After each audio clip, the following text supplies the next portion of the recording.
Shalom, kembali berjumpa di dalam program Bible Study Online CK7. Kita hari ini akan melanjutkan pembelajaran kita, perenungan kita, dari kisah bagaimana Daud dan Yonatan itu menjalin perjanjian. Di dalam 1 Samuel pasal yang ke-20 ini saudara, kita akan menemukan dua sosok manusia, dua-duanya laki-laki, menjalin sebuah hubungan yang luar biasa. Lalu mengadakan sebuah perjanjian. Dan Allah sampai harus menuliskan di dalam kitab suci ini. Saya percaya Allah mengizinkan Daud dan Yonatan menjalin persahabatan, perjanjian, kerabat yang dekat sekali, pasti punya tujuan dan maksud ilahi di dalam hubungan itu. Oleh sebab itu, sebelum kita membaca, merenungkan, mari kita datang kepada Tuhan.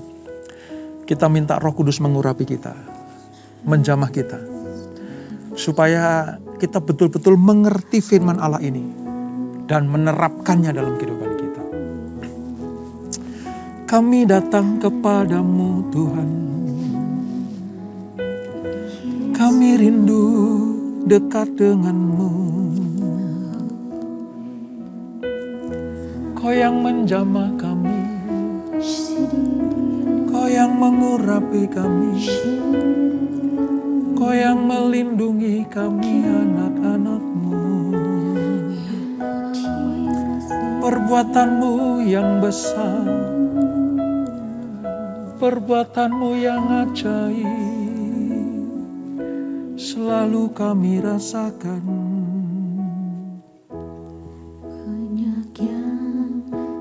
Berbuat di dalam hidupku, rancangan indahmu terjadi di hidupku, Bapa yang mengerti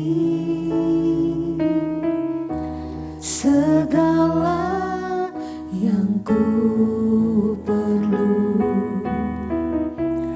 Kasih-Mu sempurna, nyata dalam hidupku. Ku bersyukur Bapa, ku bersyukur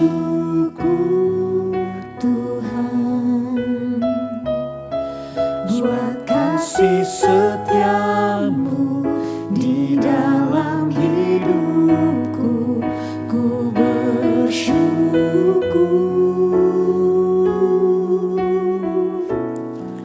ku bersyukur Bapa, ku bersyukur Tuhan, buat kasih setia-Mu di dalam hidupku. Ku bersyukur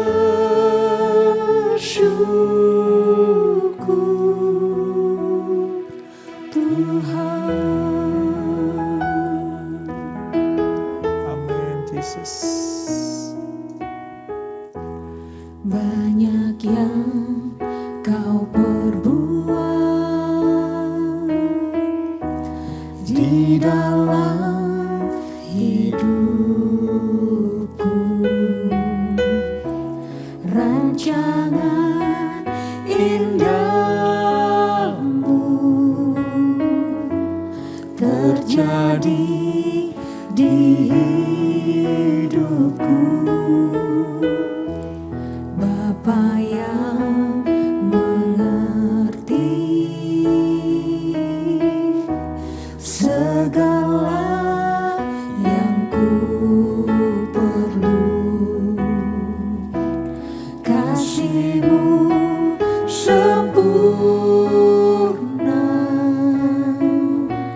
nyata dalam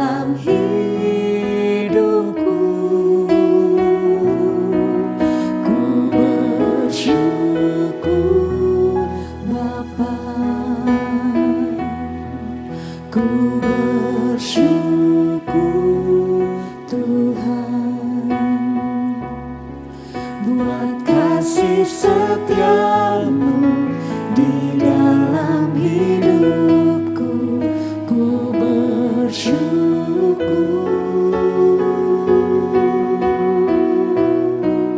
ku bersyukur Bapa, ku bersyukur Tuhan buat kasih setiamu di dalam hidupku. Ku bersyukur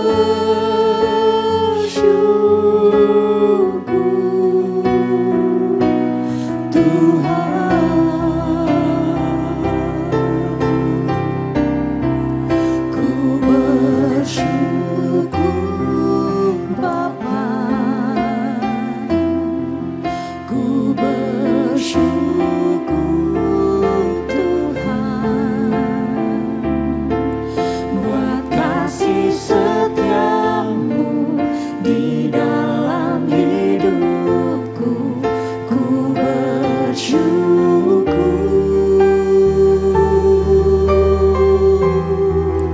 ku bersyukur Bapa, ku bersyukur Tuhan buat kasih setiamu di dalam hidupku. Ku bersyukur buat kasih setiamu di dalam hidupku. Ku bersyukur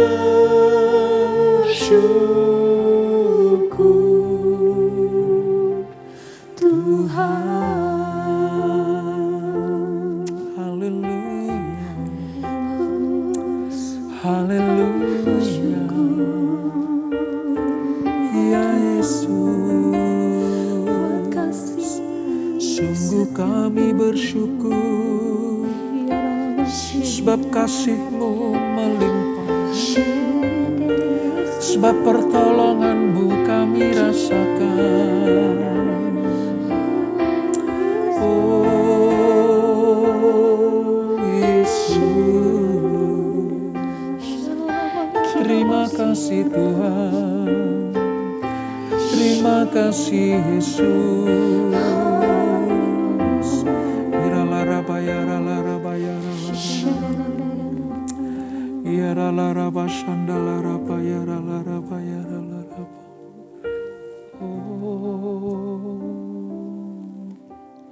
Kau ku kagumi dalam hati, kasih-Mu tiada duanya.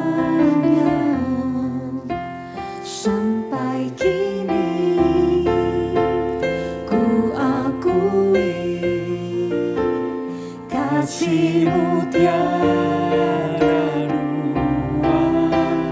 Kau ku kagumi dalam hati, kasih-Mu tiada duanya.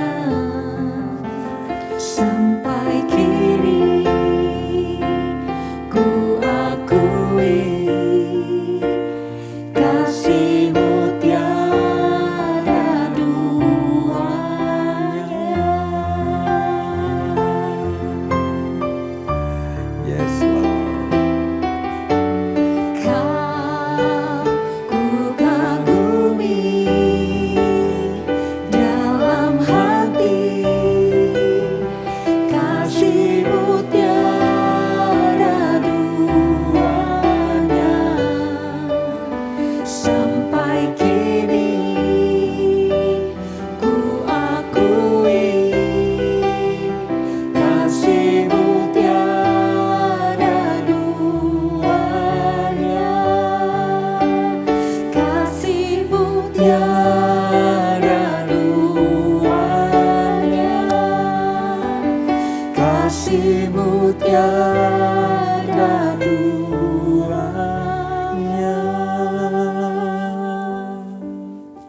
Ya Tuhan, ya Yesus, betapa besar kasih-Mu buat kami semuanya. Betapa besar anugerah dan rahmat-Mu. Betapa banyak yang telah Kau perbuat dalam hidup kami. Kami mengakui, tanpa Tuhan, kami tidak dapat berbuat apa-apa. Tanpa kasih Kristus yang diberikan buat kami semuanya, kami tidak dapat berbuat apa-apa. Kami tidak mampu mengasihi sesama kami. Itulah sebabnya ketika kami mengasihi Yesus dengan segenap hati, sebab Yesus sudah mengasihi kami terlebih dahulu, maka kami bisa juga mengasihi sesama kami. Karena itulah yang menjadi perintah Tuhan. Kasihilah Tuhan Allahmu dengan segenap hatimu, dengan segenap jiwamu, dan dengan segenap akal budimu. Dan kasihlah sama manusia seperti engkau mengasihi dirimu sendiri. Dua hukum tentang kasih itu menyempurnakan hukum-hukum yang lain. Oleh sebab itu Bapak, sekali lagi kami mengucap syukur atas kasih-Mu yang luar biasa. Dan biarlah lewat kepenuhan kasih dan rahmat-Mu itu, kami dapat mengasihi sama kami. Dan Tuhan disenangkan atas apa yang kami lakukan. Sebentar kami akan melanjutkan pembelajaran kami. Tuhan urapi kami, jamah kami Tuhan. Agar kami mengerti sungguh apa yang kami baca, kami renungkan, kami pelajari. Dengan demikian juga kami lakukan dalam kehidupan kami. Terpuji nama-Mu kekal selama-lamanya. Di dalam nama Yesus, mari yang siap belajar firman Tuhan, sama-sama kita katakan amin.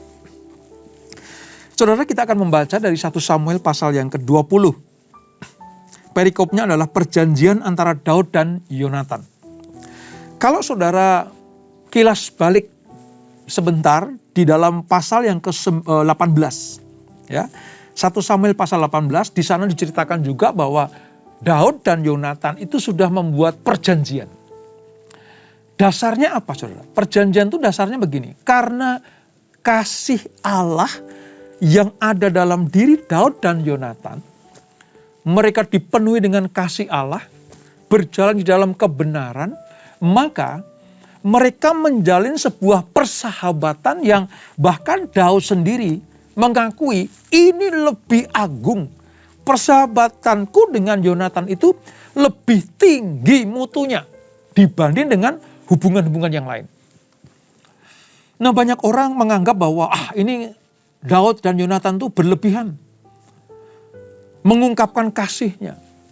Bahkan ada orang yang memikirkan bahwa itu pasti melakukan hal-hal yang di luar kehendak Allah, seperti hubungan yang sejenis gitu. Nanti akan kita kupas. Nanti Alkitab akan memberikan sebuah kesaksian dan bukti bahwa Daud dan Yonatan memiliki hubungan yang spesial, bukan karena hubungan memuaskan kedagingannya.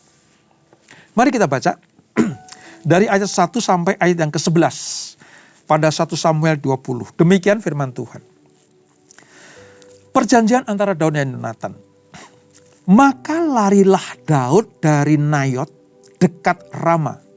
Sampailah ia kepada Yonatan lalu berkata, apakah yang telah kuperbuat? Apakah kesalahanku? Dan apakah dosaku terhadap ayahmu sehingga ia ingin mencabut nyawaku? Latar belakang kisah ini saudara, karena kemarin kita pelajari bagaimana Saul berusaha membunuh Daud baik di rumahnya, di istananya, maupun ketika Daud lari pun Saul berusaha mengejar Daud. Lalu bertemulah Daud dengan Yonatan. Diungkapkan, apa salahku, apa dosaku sehingga ayahmu ngejar-ngejar aku. Gitu. Ayat 2. Tetapi Yonatan berkata kepadanya, jauhlah yang demikian itu. Engkau tidak akan mati dibunuh. Ini sebuah perkataan yang saya yakin Yonatan dapat dari atas. Artinya dari Tuhan. Bahwa Daud tidak akan pernah bisa dibunuh oleh bapaknya. Ingat ya pelajaran kita kemarin ya. Roh jahat yang menguasai Saul tidak akan mungkin membunuh Daud. Karena Daud dikuasai oleh roh Allah. Dan Yonatan tahu persis itu. Baik perkara besar maupun perkara kecil. Dengan tidak menyatakan kepadaku. Mengapa ayahku harus menyembunyikan perkara ini kepadaku? Tidak mungkin. Jadi ayahku, kata Yonatan, ya, tidak berbuat sesuatu kalau dia tidak menyatakannya kepadaku. Jadi pasti diceritain. Jangan takut, Daud. Kalau bapakku pengen kejar-kejar engkau membunuh, dia pasti akan kasih tahu aku. Ya, selama aku bersahabat dengan engkau dan selama roh Allah ada dalam dirimu, udah jangan takut. Kira-kira seperti itu. Tetapi Daud menjawab katanya, ayahmu tahu benar bahwa engkau suka kepadaku. Sebab itu pikirnya tidak boleh Yonatan mengetahui hal ini. Daud ngomong begini, ya dulu memang apapun yang akan dilakukan oleh ayahmu dikasih tahu kepadamu Yonatan. Tapi sekarang dia melihat bahwa engkau berpihak kepadaku. Bahwa engkau melindungi aku. Ingat peristiwa kemarin. Ya, kamu sampai, itu Yonatan sampai mau ditancepin kepalanya di tembok sama bapaknya loh. Kalau kita baca selanjutnya di kisah pasal 19 itu. Jadi Daud tahu, dengar bahwa mulai saat itu Saul membenci bukan hanya kepada Daud, tapi juga sudah mulai curiga, sudah mulai mencium ya hubungan yang tidak baik antara Daud dan Yonatan. Makanya Daud ngomong seperti itu, saudara. Ya, saya ulang di ayat yang ketiga. Ayahmu tahu benar bahwa engkau suka kepadaku. Sebab itu pikirnya tidak boleh Yonatan mengetahui hal ini. Nanti ia bersusah hati. Namun demi Tuhan yang hidup dan demi hidupmu hanya satu langkah jaraknya antara aku dan maut. Daud ngomong begini, ya Yonatan, apapun alasanmu. Apapun pendapatmu tentang hubunganmu dengan bapakmu. Hidupku ini jarak antara hidup dan mati itu cuma sedikit sekali, tipis sekali. Udah, aku diancam oleh bapakmu. Gitu. Ayat 4, saudara. Yonatan berkata kepada Daud, apapun kehendak hatimu, aku akan melakukannya bagimu. Yonatan mulai mengerti posisi Daud seperti apa. Yonatan mulai bisa merasakan bagaimana selain takut, hormat, gentar kepada bapaknya, kemanusiaan Daud itu juga ada rasa takut. Makanya okelah, sekarang apa maumu? Kira-kira seperti itu ya, saudara. Lalu ayat 5. Lalu kata Daud kepada Yonatan, kau tahu, besok bulan baru, maka sebenarnya aku harus duduk makan bersama-sama dengan raja. Sekali sebulan, raja makan bersama-sama orang-orang pilihannya, ring satunya begitu, makan bersama-sama. Ya. Jika engkau membiarkan aku pergi, maka aku akan bersembunyi di padang sampai lusa petang. Apabila ayahmu menanyakan aku, haruslah kau katakan, Daud telah meminta dengan sangat kepadaku untuk pergi dengan segera ke Bethlehem kotanya. Karena di sana ada upacara pengorbanan tahunan bagi segenap kaumnya. Yonatan, besok ada makan bersama dengan raja. Biasanya aku duduk di sana. Nah kalau besok aku nggak ada, kalau bapakmu tanya, Daud kemana? Katakanlah kepada Saul bapakmu, ya rajaku itu.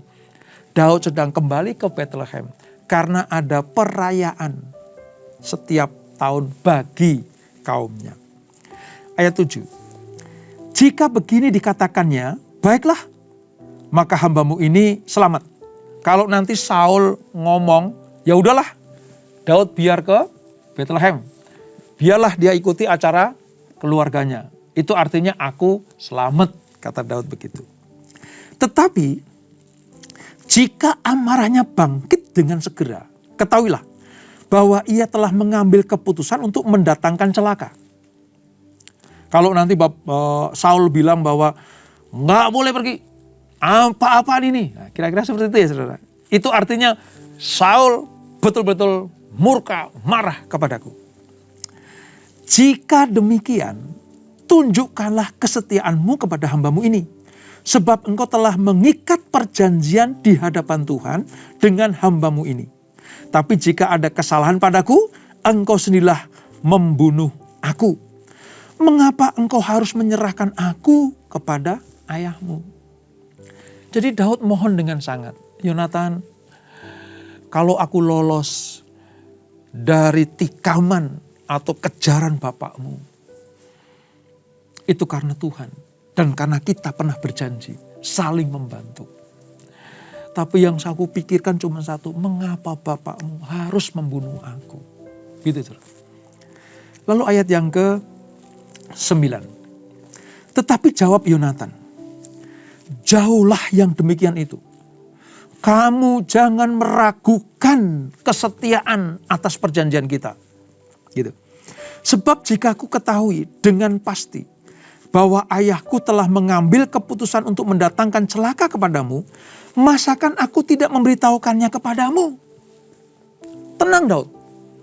Kalau bapakku nanti ketika dia tanya tentang engkau kemana kau gak ikut makan, lalu aku jawab dia sedang pergi ke Bethlehem dan bapakku marah, tenang. Nanti aku kasih tahu kepadamu. Kamu harus ngapain. Kira-kira gitu. Lalu bertanyalah Daud kepada Yonatan, siapakah yang akan memberitahukan kepadaku apabila ayahmu menjawab engkau dengan keras? Kata Yonatan kepada Daud, marilah kita keluar ke padang. Maka keluarlah keduanya ke padang. Artinya ke tempat yang luas. Nah, kisah selanjutnya saudara, ada sebuah perjanjian antara Daud dan Yonatan. Lewat sebuah peristiwa. Nih, kalau nanti seperti ini, kamu lari sejauh-jauhnya. Tapi kalau seperti ini, kamu jangan lari. Tetap tinggal di istana raja. Nah, singkat cerita, terjadilah ketika Daud betul-betul dikejar oleh Saul. Namun, sekali lagi, saya ingatkan, Yonatan adalah orang terdekat Daud. Yang selain dia, teman ketika berperang. Yonatan dan Daud sudah menjalin sebuah persahabatan. Persahabatan dan kasih itu luar biasa dalam diri dua orang ini, saudara. Yang pertama, persahabatan yang tulus, tanpa pamrih. Dan yang kedua, rela berkorban. Persahabatan antara Yonatan dan Daud itu didasari atas ketulusan hati. Ingat, ketulusan hati itulah yang membuat kisah yang paling klasik ini, saudara. Antara Daud dan Yonatan. Itu sangat disetujui oleh Tuhan. Mengapa? Karena dasarnya cuma satu. Kasih mereka bukan berdasarkan atas asmara seksualitas. Ini harus saya jelaskan dulu. Sebab banyak yang bertanya, berarti kan kalau Daud ngomong kasihnya kepada Yonatan, hubungannya, ya, pertemanan sahabatnya dengan Yonatan melebihi kasihnya kepada istrinya, melebihi kepada orang lain. Ini kan melebihi atau melebih-lebihkan, Pak. Ya patutlah kalau banyak orang curiga. Ada kegiatan yang tidak benar dalam diri mereka. Saya mau katakan tidak.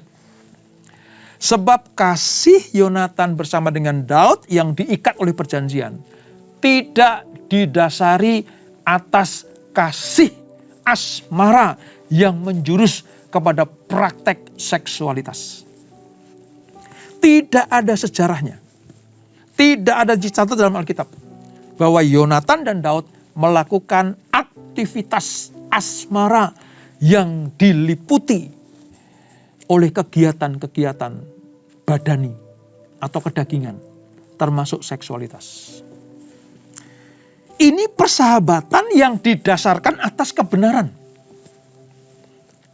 Jadi dalam hal ini, saudara, Allah mengizinkan itu terjadi. Sebab memang Tuhan sedang memberikan sebuah pengertian kepada Yonatan. Ingat, Yonatan itu mengerti betul ketika Daud diurapi oleh Samuel. Bahwa dialah yang akan menggantikan bapaknya, yaitu Saul. Roh Allah sudah berkuasa atas diri Daud. Sejak saat itu, Daud dipimpin oleh Tuhan. Kemanapun perang, menang.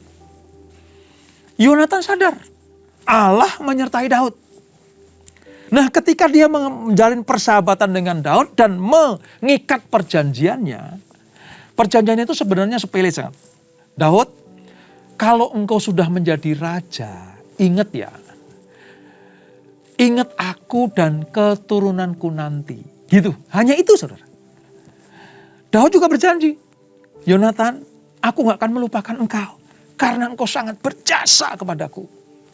Ketika aku dikejar-kejar oleh ayahmu, engkau membela aku. Ketika aku ingin dibunuh oleh ayahmu, engkau melepaskan aku.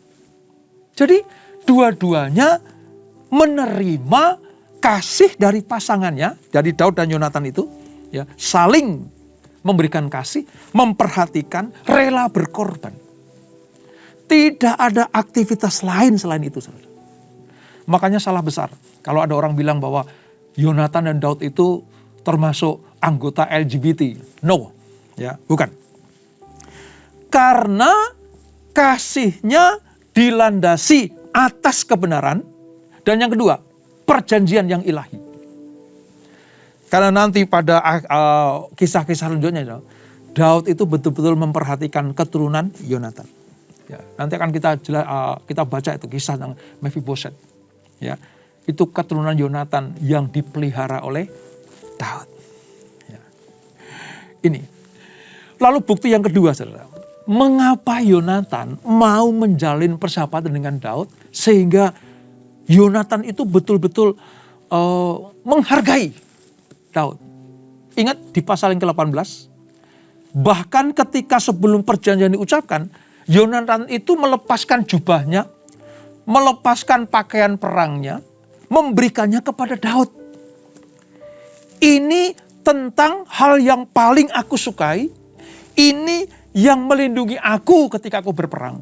Ini jubah kebesaranku. Sebagai bukti dan tanda bahwa aku mengasihi engkau, aku berikan kepadamu. Nanti saudara baca di dalam pasal yang ke-18. Yonatan melakukan hal yang seperti itu. Di ayat yang keempat itu. Jadi pakaiannya, ya pakaian perangnya, pakaian kebesarannya diberikan kepada Daud. Dan Daud terima. Lalu bukti lagi saudara. Bahwa Yonatan sangat mengasihi Daud. 2 kali Saul mengejar Daud. Keluar dari istana. Bawa pasukan.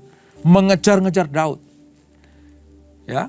Pasukannya bersama dengan Saul mengejar Daud untuk membunuh. Yonatan tidak pernah ikut. Saudara bisa baca itu dalam kisah-kisah selanjutnya. 2 kali Saul memburu Daud. 2 kali juga Yonatan tidak ikut serta. Yang pertama di Gurun En-Gedi namanya.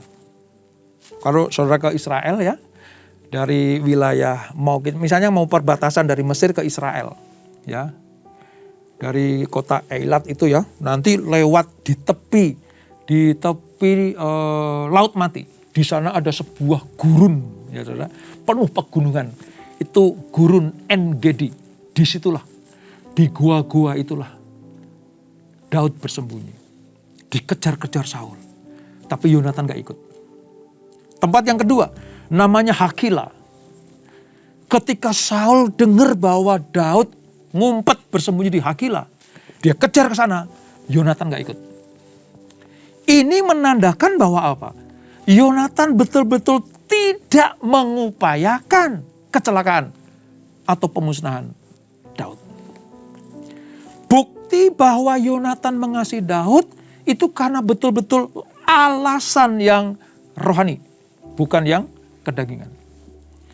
Makanya Allah mengizinkan hal itu terjadi.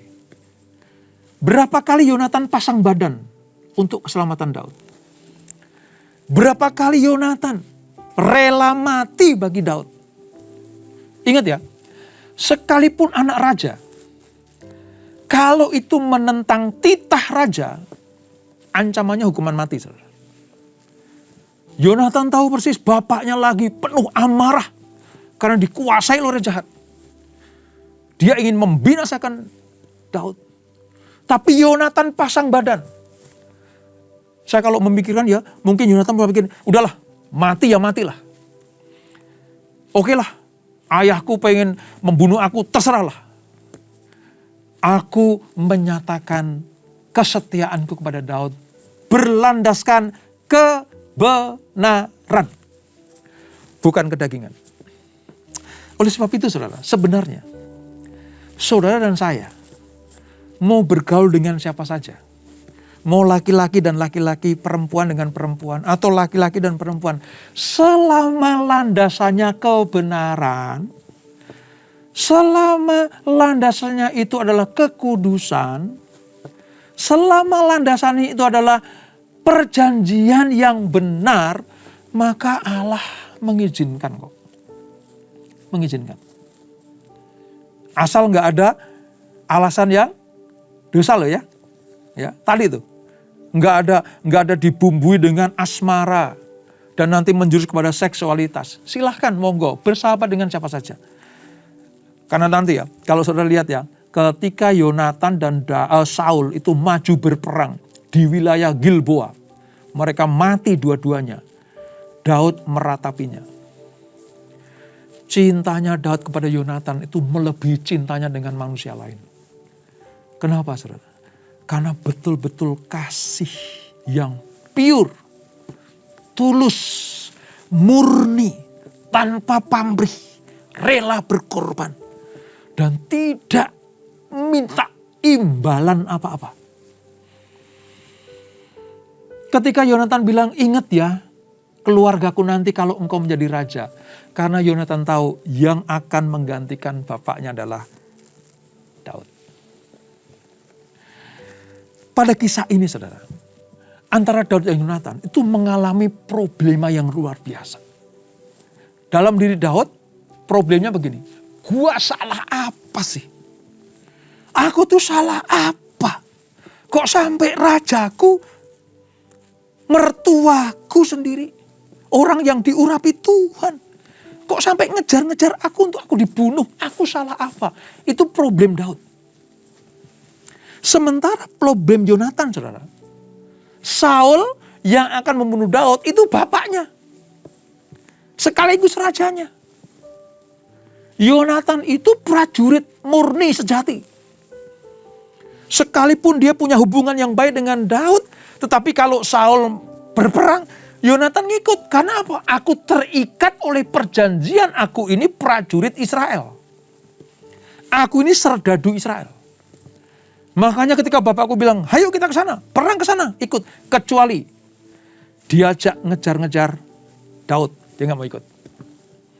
Ini bukti kebenaran yang ada dalam diri Yonatan. Pada satu sisi, Saul adalah bapaknya dan rajanya. Tapi Yonatan tahu bapaknya salah, berbuat dosa. Tapi diikat. Karena aku adalah orang Israel, aku serdadu Israel, aku panglima Israel. Maka aku tetap harus perang bersama dengan bapakku.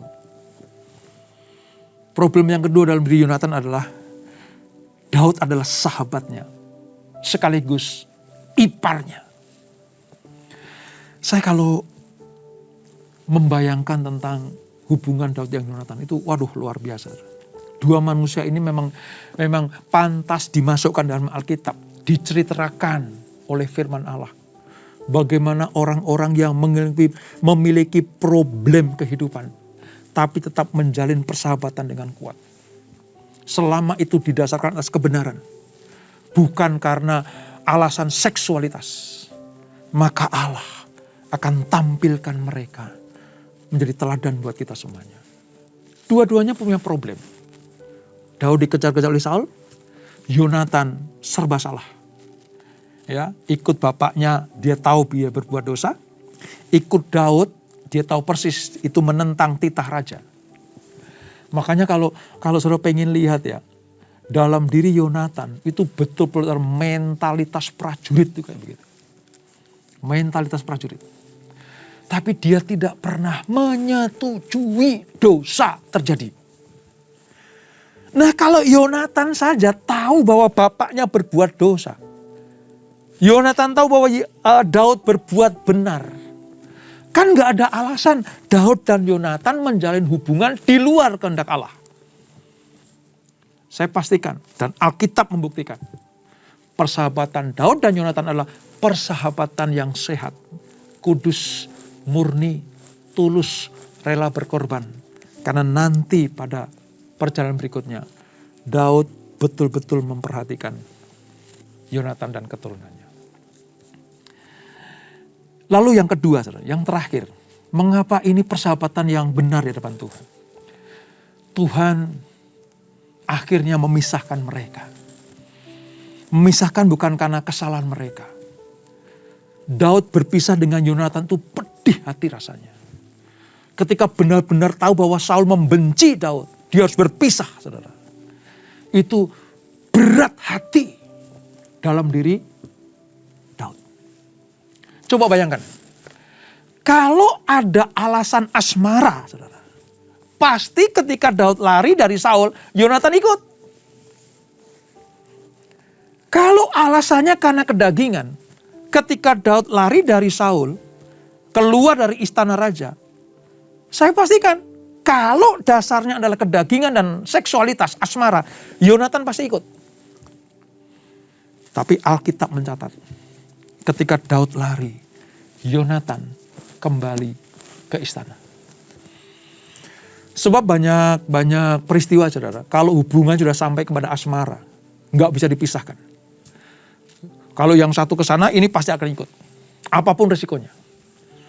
Tetapi saudara lihat, Daud dan Yonatan betul-betul dipisahkan oleh Tuhan. Bahkan ketika Saul dan Yonatan mati perang di Bukit Gilboa itu, Daud tidak ada bersama dengan mereka. Dari sini kita bisa melihat, persahabatan mereka, perjanjian mereka adalah perjanjian yang benar di hadapan Tuhan. Pelajaran apa yang dapat kita petik? Silahkan saudara menjalin hubungan dengan siapa saja, selama didasari atas kebenaran dan atas kehendak Allah, maka akan mendatangkan kemuliaan demi kemuliaan. Jangan sampai hubungan kita dengan orang-orang lain didasari atas hal-hal yang tidak benar, supaya Allah tidak murka kepada kita, supaya Allah tidak marah kepada kita. Dan saya percaya, kalau kasihnya Daud kepada Yonatan dan kasihnya Yonatan kepada Daud diceritakan dalam Alkitab, bahkan ada beberapa pasal yang menceritakannya perjanjian antara Yonatan dan Daud.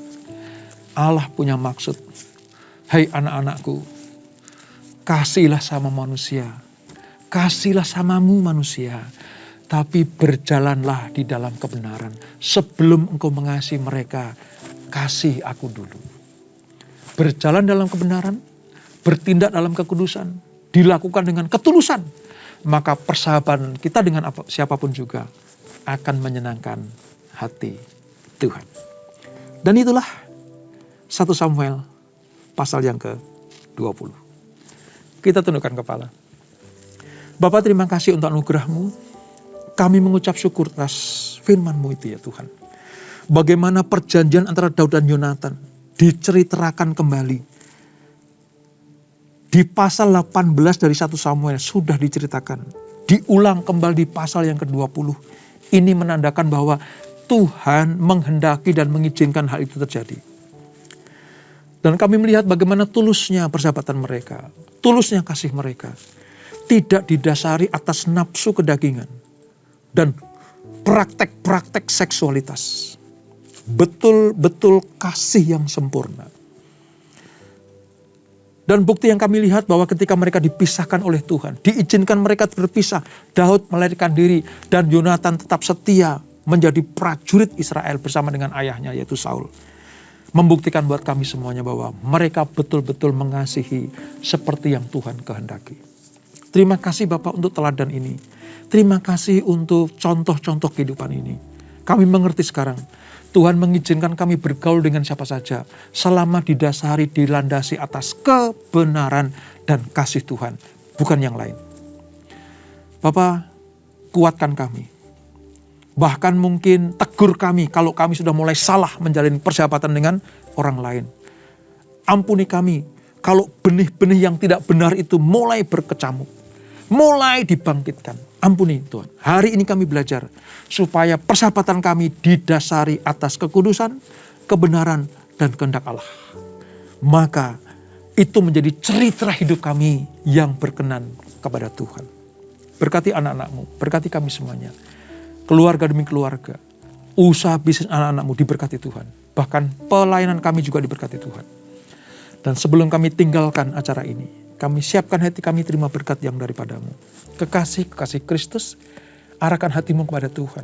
Terimalah berkat kasih anugerah dari Allah Bapa yang berlimpah-limpah di dalam anaknya yang tunggal Tuhan Yesus Kristus. Dan persekutuan yang manis dalam Roh Kudus menyertai kita semuanya. Mulai saat ini sampai Maranatha. Yesus datang yang kedua kali menjemput kita semuanya. Bertemu di awan-awan yang bernamai. Menikmati kemuliaan kekal sampai selama-lamanya. Yang diberkati, sama-sama kita katakan amin. Tuhan Yesus memberkati.